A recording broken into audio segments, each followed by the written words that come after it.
Commander Ta Kim stood motionless on the bridge of the KSS Dauntless. Her eyes were fixed on the main screen. The image of Earth, their beautiful blue home planet, filled the display. But something was wrong. Very wrong. "Still no response, Commander," said Communications Officer Yunli. Her voice was steady, but her hands shook as they moved across her control panel. "I tried all channels. There's nothing." Tay took a deep breath. Just 6 hours ago, they had received reports that the Vesh Collective was approaching Earth. The Vesh were aliens who had been taking over planets across the galaxy. Humans had hoped they would never come to Earth. That hope was now gone. "Keep trotting," Tay ordered. She turned to her second officer. "June, what do our sensors show?" June Park's face was grim as he studied his screens. Multiple energy spikes across Earth's surface, consistent with Vesh attack patterns we've observed elsewhere. He paused, then added quietly, "Population centers were hit first." The bridge fell silent. The Dauntless was a deep space exploration vessel with a crew of 200. They had been mapping a distant star system when the first distress calls came from Earth. They had immediately turned back, pushing their engines to maximum speed. But they were still too far away to do anything but watch. "The lunar defense stations have gone silent too," reported Jin Kang, their chief engineer. He had been monitoring the military channels. "Mars colony is still transmitting, but they report Vesh ships entering their orbit." Todd gripped the railing in front of her until her knuckles turned white. "How many ships did we count entering the Sol system?" "At least 30 Vesh battlecruisers," answered June. "Earth's defense fleet had only 12. A sudden burst of static made everyone jump. Yun's hands flew across her panel. "I'm getting something," she cried. "It's weak, but it's from Earth." "Put it on," Tai ordered. The voice that came through was broken by static. "Last transmission from Earth Command. Vesh forces have. Cities in ruins. Billions lost. If anyone receives this, remember us." Then came a sound that made Ta's blood run cold. A high-pitched whine that grew louder and louder. The sound of Vesh energy weapons. Then silence. Complete silence. "That's it," Yun whispered. "All channels from Earth are dead." Ta looked around at her crew. She saw shock on every face. Some were crying quietly. Others stared blankly ahead. Their home was gone. Their families, their friends, everything they had ever known. Gone. "Commander," said June, breaking the silence, "we need to consider our options." Ta nodded. As the highest-ranking officer aboard, all decisions now fell to her. "What do we know about other human outposts? Colonies on other systems?" "There are 17 official colonies," said Security Chief Da Choi, pulling up a star map, "plus dozens of research stations and mining outposts. The nearest is Harmony Station, about 3 days from our position. The Vesh will target those next," Ta said. "They won't stop until they've wiped out all humans." "So what do we do?" asked Jin. "Run. Hide. We're not a warship. We can't fight the entire Vesh Collective." Ta walked slowly to the center of the bridge. She felt the weight of every eye upon her. These people were looking to her for leadership, for hope. "We may be the last free human ship," she said. "Our duty is clear. We will find other survivors. We will warn the colonies that haven't been attacked yet. And then, prompted June. Tay's eyes hardened as she looked at the now silent image of Earth on the screen. "And then we find a way to fight back. Humans have always survived against the odds. We adapt. We overcome." She turned to face her crew. "Plot a course for Harmony Station. Maximum speed. The human race isn't finished yet." For the first time since the silence began, a spark of hope flickered on the bridge of the Dauntless. 3 days passed as the Dauntless raced toward Harmony Station. The crew worked around the clock, but their hearts were heavy. Many had cried themselves to sleep in their quarters. Others couldn't sleep at all. Commander Ta spent most of her time on the bridge. Dark circles formed under her eyes. She had lost her parents, and younger brother on Earth. But she couldn't show her grief. Not now. Her crew needed her to be strong. "Commander," called June from his station. "We're approaching Harmony Station, but something's wrong." Tom moved quickly to his side. The scanner showed multiple ships around the small space station. They weren't human ships. "Vesh," she whispered. "They got here before us." "They're attacking the station," said June. "The station's shields are failing." Tay's mind raced. The Dauntless wasn't built for battle, but they couldn't just watch another human outpost fall. "Battle stations," she ordered. "Eon, open a channel to the station." "Channel open," Eon replied quickly. "Harmony Station. This is Commander Ta Kim of the KSS Dauntless. We see your situation. Can you hold out long enough for evacuation?" A static-filled voice came back. "Dauntless, thank the stars. This is Director Han. We have about 300 people left. Our main docking bay is gone. We're using emergency airlocks on level 3. "Understood," said Ta. She turned to June. "Can we create a distraction for the Vesh ships while we evacuate survivors?" June nodded. "We can modify our sensor probes to emit radiation signatures similar to a fleet of ships. It might confuse them long enough." "Do it," ordered Ta. "Jin, prepare for emergency docking at the level 3 airlocks. Day, get your security team ready to help with evacuation." The bridge erupted into action as everyone moved to their tasks. 30 minutes later, the Dauntless approached Harmony Station from its blind side. 3 Vesh ships were firing at the station's failing shields. Their sensors were focused on the station. "Launch the modified probes," Tate ordered. 6 probes shot out from the Dauntless, each programmed to emit signals that would look like human warships on Vesh scanners. "The Vesh ships are turning to investigate," reported June with a small smile. "It's working." "Now's our chance," said Ta. "Take us in." The Dauntless slid smoothly toward the emergency airlocks of Harmony Station. With a soft thud, they connected. "Seal is good," confirmed Jin. "We can start bringing people aboard." Day and his security team rushed to help. The people of Harmony Station poured into the Dauntless, scientists, engineers, doctors, and their families. Many were injured. All were afraid. "Commander," called Evan, "the Vesh ships have destroyed our probes. They're returning to the station." Tai checked the evacuation progress. "How many more people?" "About 50 still waiting to board," reported Da through his communicator. "We need 5 more minutes," Ta said, looking at the approaching Vesh ships. "June, can we extend our shields around the station's airlock?" "Yes, but it will weaken our own defenses," June warned. "Do it," Tai ordered. "We're not leaving anyone behind." The Dauntless shuddered as its shields stretched to cover part of the dying station. The first shots from the returning Vesh ships splashed against them. "Shields at 60%, reported Jin. 55, 50. "Evacuation complete," shouted Da. "Everyone is aboard." "Disconnect and go to full speed," Tide ordered. "Get us out of here, now." The Dauntless broke away from Harmony Station, just as the Vesh ships closed in. Their engines roared as they pushed to maximum power. The Vesh ships followed, firing. But the Dauntless was faster. "We're clear," announced June as they outran the enemy ships.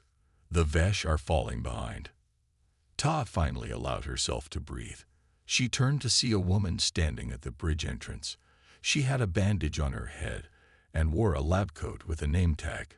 "Dr. Sukhan." "Commander Kim," said Dr. Suk, her voice tired but determined.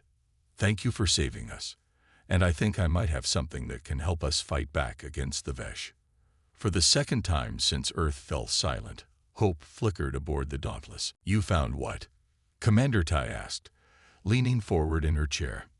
The Dauntless had been traveling for 2 weeks since escaping Harmony Station. They had picked up faint human signals coming from a distant sector of space. No one knew what they would find there. "I'm picking up old military identification codes," said Yun, looking puzzled. Very old. They match Earth fleet ships from at least 30 years ago. Tai and Jun exchanged confused looks. Earth had reduced its military fleet after signing peace treaties with other alien races years ago. Those old ships should have been scrapped. Visual contact in 1 minute, said Jin from his station.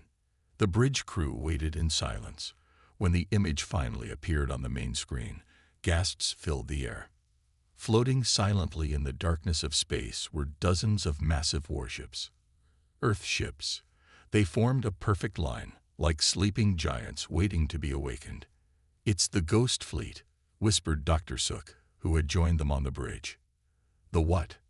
Asked Ta. The Ghost Fleet, repeated Suk. I read about it in classified files at Harmony Station. When Earth signed those peace treaties, they never actually destroyed all their warships. They hid some of them out here as a secret backup plan. Then they were forgotten as years passed. Tai couldn't believe her eyes. There were at least 30 ships. Real warships, not exploration vessels like the Dauntless. Ships that could fight. Are they operational? She asked. Jin studied his readings. Power levels are minimal. They're in some kind of hibernation mode, but the core systems seem intact.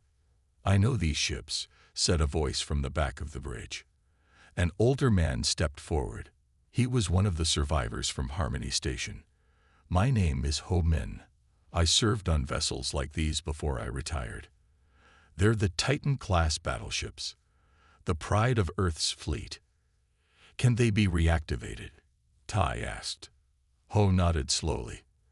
With the right people and enough time, yes. These ships were built to last. They have automated repair systems. But it won't be easy. Ta looked at the silent fleet again. For the first time since Earth fell, she felt something other than despair. She felt a chance. Jin, prepare a boarding team, she ordered. Ho, I want you to lead it. Take anyone from Harmony Station who has military or engineering experience. Commander, Jun said quietly, what are we doing here? Even if we can activate these ships, we're not soldiers. We can't fight a war against the Vesh. Tai understood his concern. Most of her crew were scientists and explorers, not warriors.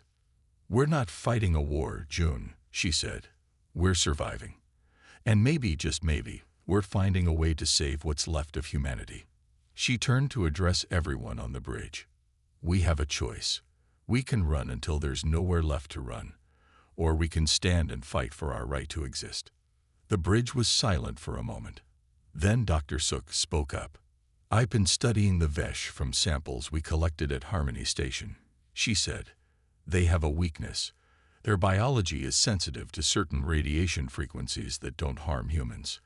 If we can weaponize that knowledge, then these ships could make a difference, finished Ta. Over the next few days, boarding teams entered the ghost ships. Lights that had been dark for decades flickered back to life. Engines that had been silent began to hum again. In her quarters, Tai recorded a message. She sent it on all frequencies that humans might still be listening to. This is Commander Ta Kim of Earth Fleet. If you are human and you are running, if you are hiding, if you have lost hope, find us. We have discovered the Ghost Fleet. We are preparing to fight back. Humanity is not defeated. I repeat, humanity is not defeated.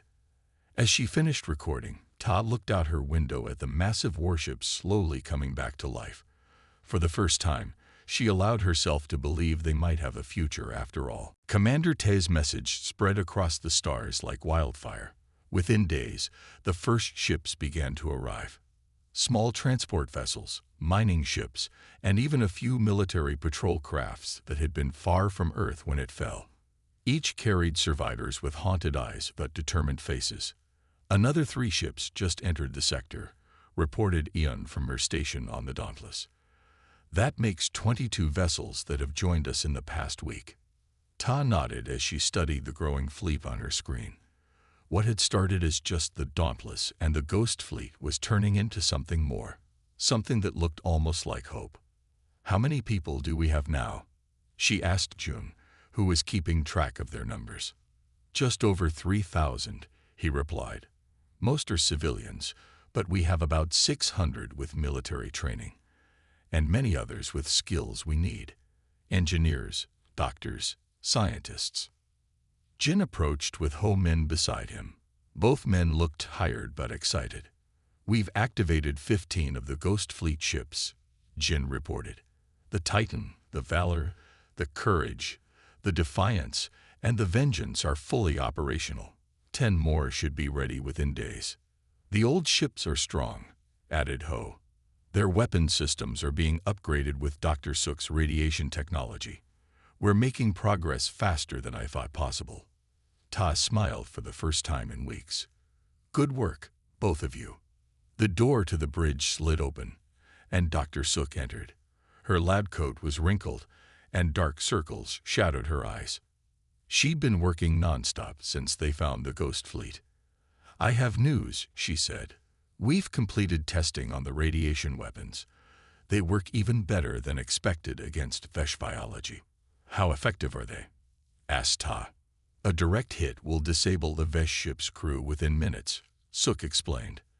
"Their nervous systems simply can't handle the specific frequency we're using.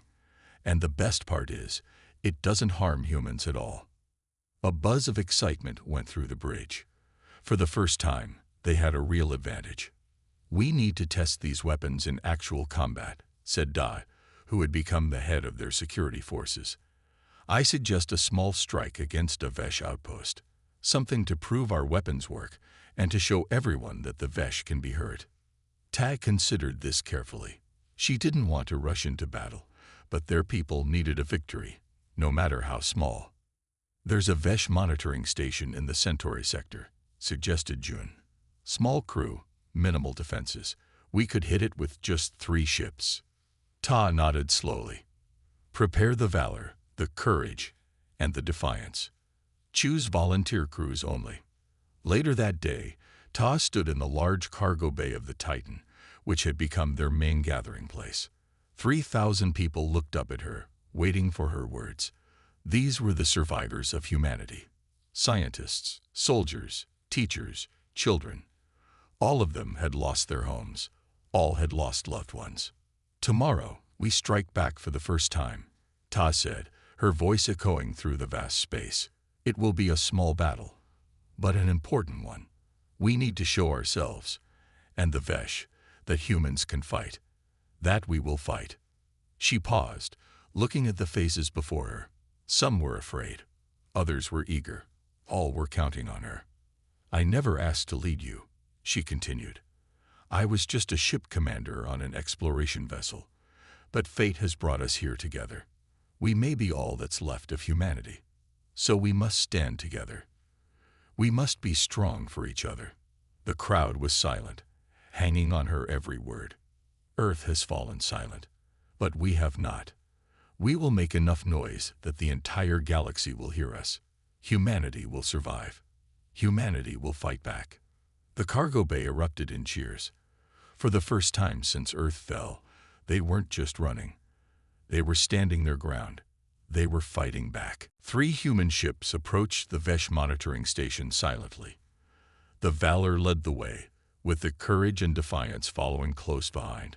On the bridge of the Valor, Commander Ta stood with Dai and a crew of volunteers.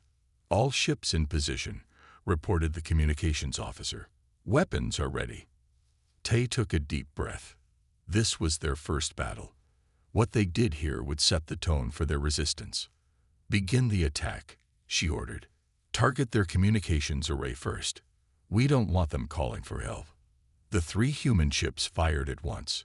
Dr. Sook's radiation weapons glowed with a strange blue light as they struck the Vesh station. The station's shields flickered and failed quickly. "Their shields aren't designed to block this type of radiation," said Da with satisfaction. "It's working." The Vesh station began to fire back, but their shots were weak and poorly aimed. The radiation was already affecting the Vesh crew inside. "Move in closer," ordered Ta. "Disable their engines and weapons.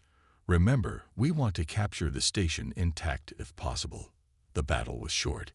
Within 20 minutes, the Vesh station had gone dark. All systems were offline. The Defiance moved alongside it and attached to its airlock.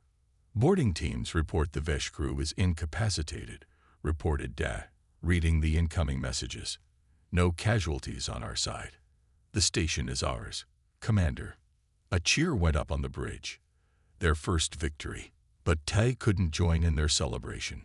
She kept thinking about how easy it had been. The Vesh had seemed almost unprepared. 6 hours later, back on the Titan, Ta met with her leadership team. Dr. Suk was examining data from the captured station. "We found something interesting," she said, putting a data chip into the display. The Vesh have been collecting information about Earth and humans for centuries. But not just recent information. They have records going back thousands of years. "Why would they care about ancient human history?" asked June. Suk's face was serious. "Because they found something that scared them.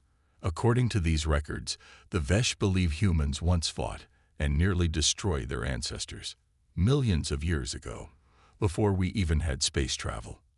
The room fell silent. Ta frowned. "That's impossible. Humans weren't even a species millions of years ago." "I know," agreed Suk, "but the Vesh found some kind of ancient records. They truly believe humans are a threat to their existence. That's why they attacked Earth. Not for conquest or resources, but out of fear." Tai tried to process this information. "Are you saying they attacked us first because they thought we would attack them?" "Exactly," said Suk. "They saw Earth developing faster and faster technology. They remembered what happened to their ancestors. So they struck first." Ho Min, who had been quiet until now, spoke up. "There's more from the Vesh communications we captured. They're surprised by our radiation weapons. They didn't think humans knew about their weakness. They're afraid of us, more than before." Ta walked to the viewport and looked out at the stars. "So we're fighting an enemy that attacked us because they were afraid of us. And now they're even more afraid." She turned back to face her team. "That makes them dangerous. But it also means they can be reasoned with. Fear can be overcome." "What are you suggesting?" asked June. "That we try to talk to the people who destroyed our world." "No," said Todd firmly. "Not yet. First, we need to be strong enough that they have to listen. We need more ships, more weapons, more victories." She looked at each person in the room. "But we also need to understand why they fear us so much. There must be more to this story." Dr. Suk nodded. "According to the Vesh records, there's an old human research outpost on a moon in the Proxima system. It was abandoned decades ago, but the Vesh believe it contains important information about human history, information they couldn't access." "Then that's our next target," said Ta. "We need to find these records before the Vesh do. Perhaps the past will help us secure our future." The moon hung like a gray pearl against the black of space. It circled a gas giant in the Proxima system, far from any major travel routes. 3 ships from the human fleet approached slowly, the Dauntless, the Titan, and the Vengeance. "Any signs of Vesh activity?" asked Ta, standing on the bridge of the Titan. "None, Commander," replied June. "The moon appears abandoned, just as the records indicated." The ships landed near the old research outpost. It was a collection of domes connected by tunnels, built into the side of a crater. Dust covered everything. No one had been here for decades. Tad led the exploration team herself. With her were Da, Jin, and Dr. Suk. They wore spacesuits as they approached the main airlock. "Power levels are minimal," reported Jin, checking his scanner. "Life support is offline, but the central computer might still be running on backup power." They entered the outpost carefully. Their helmet lights cut through the darkness, showing empty corridors and abandoned labs. Everything was covered in a fine layer of dust. "This way," said Dr. Suk, following her scanner. "The main archive should be at the center of the complex." They moved through the silent halls, their footsteps echoing. This place had once been full of human scientists, working, laughing, living. Now it was a ghost town, Finally, they reached a large circular room. The walls were lined with old computer terminals. In the center stood a pedestal with a glowing blue cube. "The main data core," whispered Dr. Suk with awe. "It's still running after all these years." Jin moved to one of the terminals and hooked up his portable powered unit. The screen flickered to life, showing strange symbols. "I recognize this," he said excitedly. "It's an old Earth Science Division encryption. I can break it." While Jin worked on the computer, Tai and the others explored the rest of the room. Dai found a storage cabinet and opened it. Inside were physical records, papers, photographs, and small artifacts. "Look at this," he called, holding up an ancient photograph. It showed what looked like a human standing next to a tall, thin being. The being wasn't a Vesh, but there was something similar about it. "That can't be real," said Tai, studying the photo. "Humans didn't meet aliens until 150 years ago." "I'm in," announced Jin from the terminal.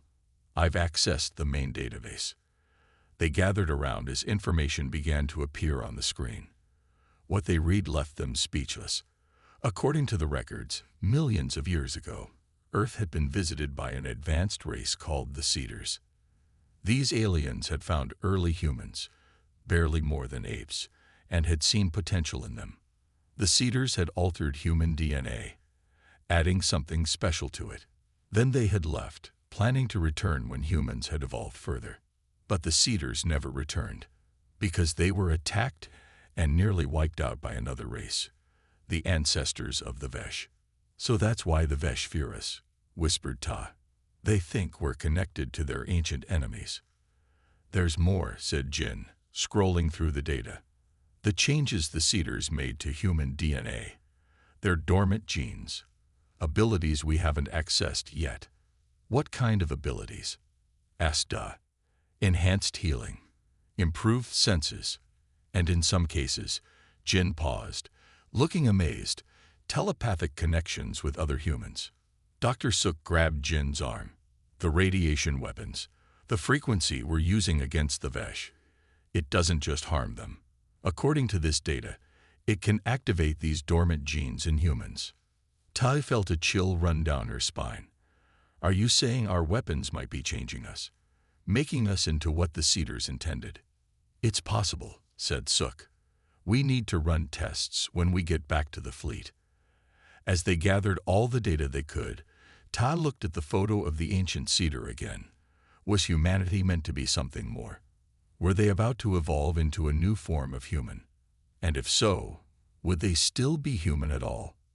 "We need to be careful with this information," she said quietly. "It could change everything." Back at the fleet, Dr. Suk worked day and night in her lab.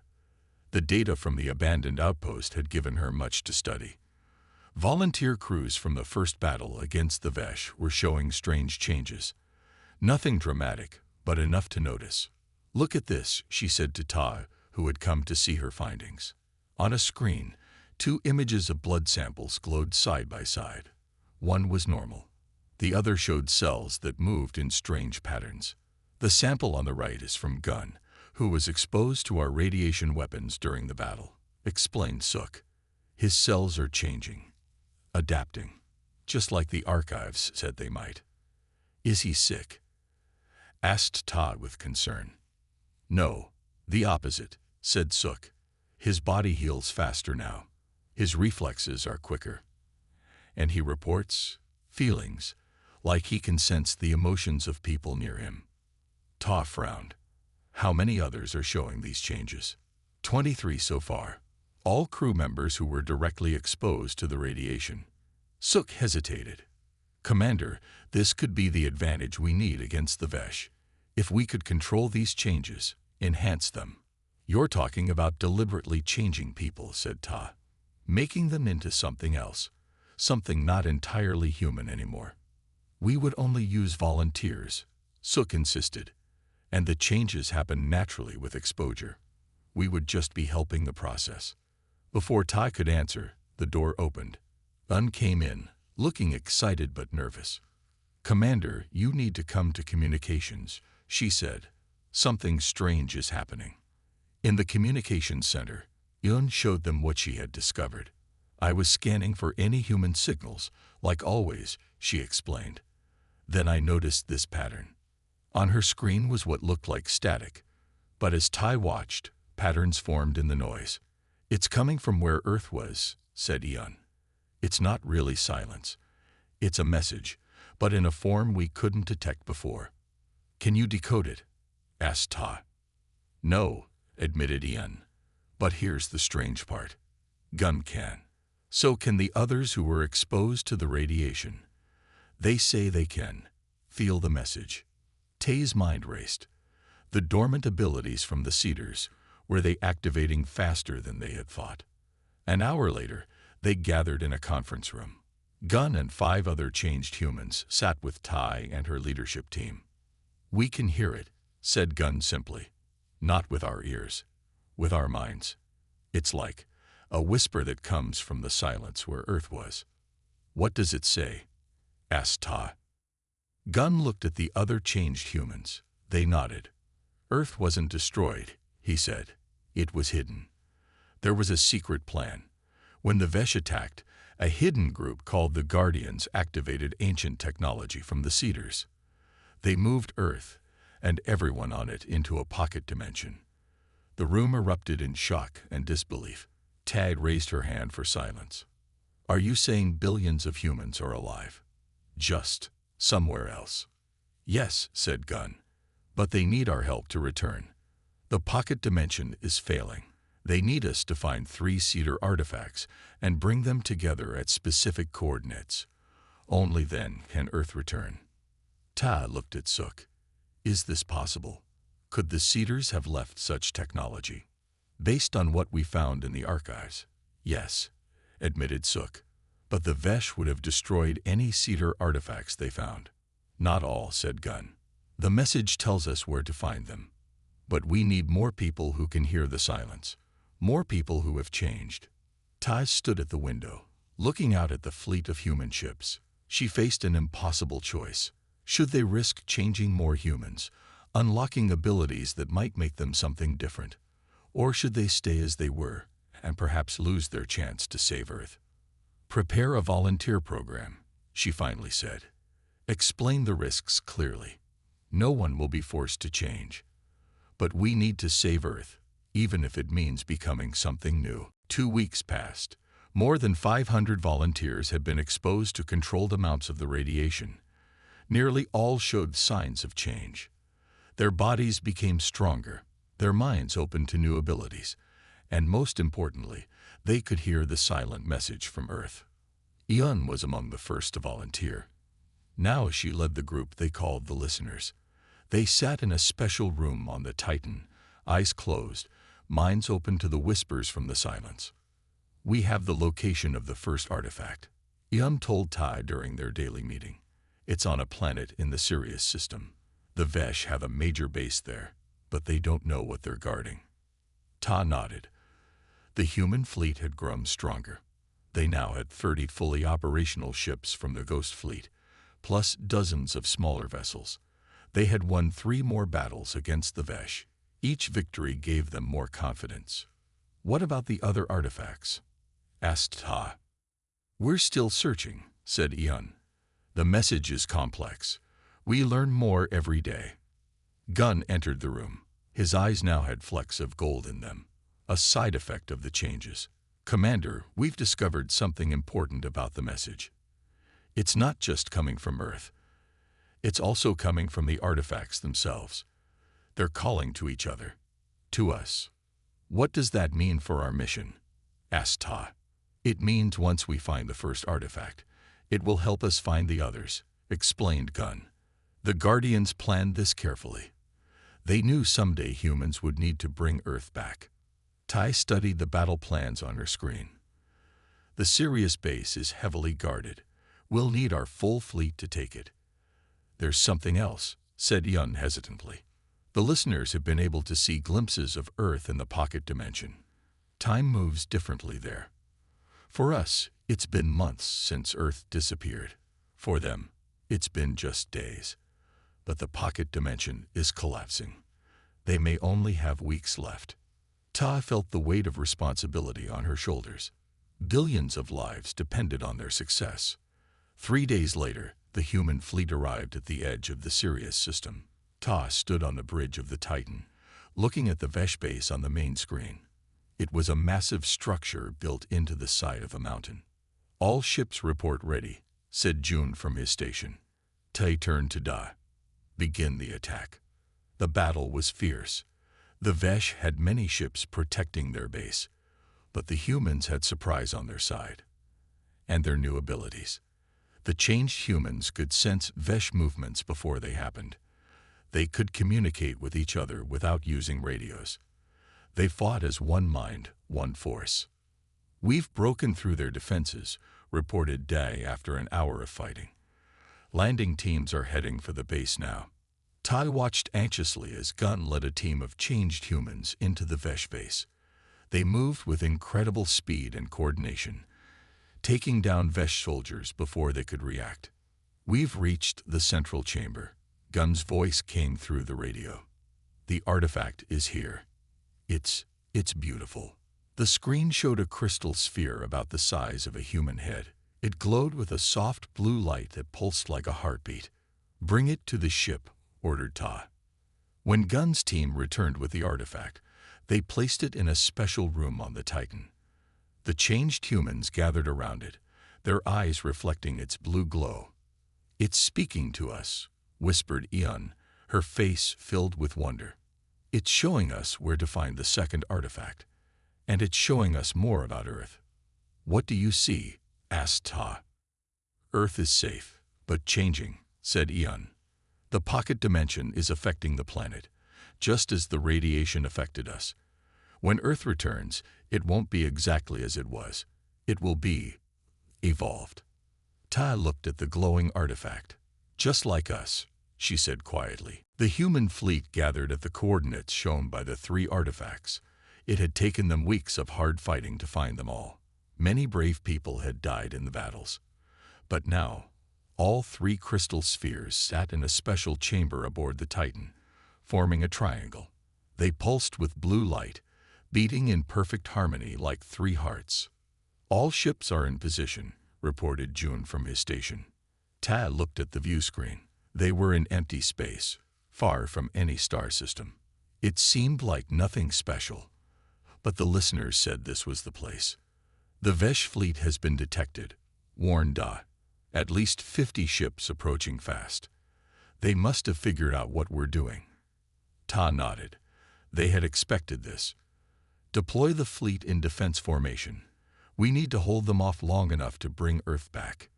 In the artifact chamber, Eon and the other listeners sat in a circle around the 3 glowing spheres. Their eyes were closed, their minds joined together. Through their new abilities, they could operate the ancient cedar technology. "We're beginning the process." Eon's voice came over the radio. "It will take about 20 minutes to complete. We'll give you that time," promised Ta, watching as the Vesh fleet appeared on the edge of their sensors. The battle began. Human ships formed a protective ring around the Titan. The Vesh attacked with everything they had. They seemed desperate to stop whatever the humans were doing. "They're breaking through in Sector 7, shouted Dai as a Vesh battlecruiser pushed past their defenses. "Redirect the valor and the courage to close the gap," ordered Ta. She turned to Dr. Suk, who stood beside her. "How much longer?" 10 more minutes, said Suk, checking her datapad. "The pocket dimension is starting to align with our space." The ship shook as it took a direct hit. Warning lights flashed across the bridge. "Shields at 40%, reported Jin. Ta gripped the railing. They were so close. They couldn't fail now. In the artifact chamber, the 3 crystal spheres floated off their stands. They spun faster and faster, their blue light growing blindingly bright. The listeners chanted words in a language no modern human had ever spoken, the language of the cedars. "Commander," called June suddenly. "Something's happening." In the empty space before them, a point of light appeared. It grew larger, spreading like a tear in the fabric of reality. Through the tear, they could see blue skies, white clouds, green continents, and blue oceans. Earth, it's working, cried Sook. The tear grew larger. Earth was coming back to normal space. But the Vesh weren't giving up. 3 of their largest ships broke through the human defenses and headed straight for the Titan. "Brace for impact," shouted Ta. But the impacts never came. The 3 Vesh ships suddenly stopped, caught in some kind of energy field. The blue light from the artifacts had spread throughout space, touching everything. "The artifacts are protecting us," said Gunn, who had rushed to the bridge. "And they're doing something else too." On the view screen, they could see Vesh ships starting to retreat. Some were simply stopping in space, their weapons powering down. "They can feel what's happening," explained Gunn. "Our changed minds are connecting with theirs.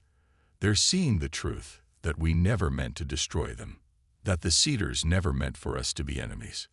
The tear in space continued to grow until Earth fully emerged. It hung before them, beautiful and blue, but with a strange glow that hadn't been there before. The pocket dimension had changed it, just as the radiation had changed the humans. "Open a channel to Earth," ordered Ta, her voice filled with emotion.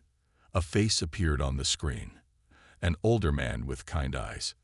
"This is Guardian Leader Band from Earth Central. On behalf of all Earth's people, we thank you for bringing us home." Tears filled Ta's eyes. "This is Commander Ta Kim of the human fleet. Welcome back." As Earth returned to its proper place in the universe, the Vesh Emperor requested to speak with the humans. Looking at the changed humans and the changed Earth, he made a historic decision. Peace. Humanity had not just survived, it had evolved. And in doing so, it had changed the galaxy forever.